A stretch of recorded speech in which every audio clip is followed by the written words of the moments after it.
Assalamualaikum. I hope you are having a great day because I certainly do.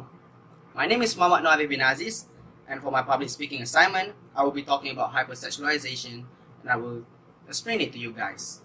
So first, let us roll the intro.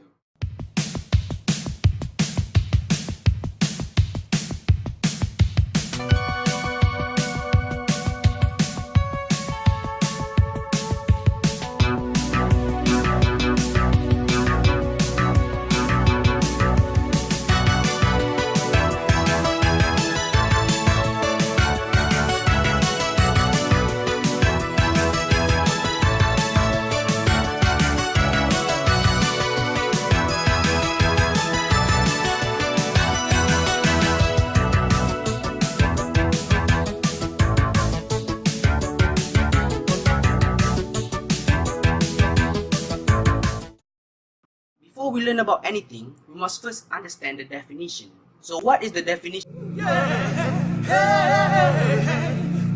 So, without further ado, the definition of hypersexualization, as stated by APA or American Psychological Association, is the inappropriate imposition of sexuality to other people, whether through overvaluing someone over their physical appearance or their sexual behavior, and also to objectification. Hypersexualization basically takes things up a notch and imposes further sexual inappropriation to other people. Okay, so there are three features of hypersexualization. First, sexuality is imposed inappropriately towards a person.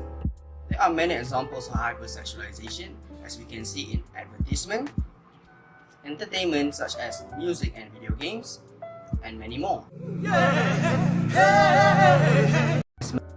In a competitive environment, companies have to stand out to make sure that they can survive, especially when they are competing against larger firms.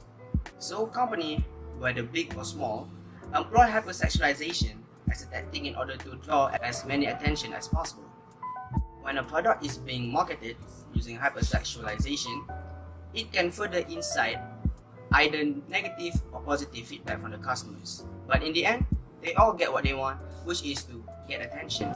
When a company is more well known by the society, it is very likely that they will have an increase in their sales.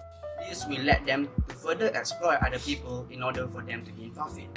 But when they are doing this kind of stuff, they actually bring many harmful effects to the society.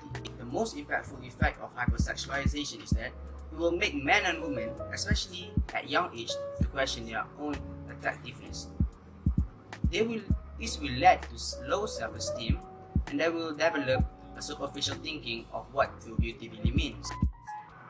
Next, when society is being constantly exposed to this sexualization, this will desensitize their brain until they no longer feel wrong or feel bad when other people are objectifying other people, or they themselves objectify other people. If this continues, everything in society will be sexualized, and we will be living in a dystopian future where none of us really want that. So what actually can be done?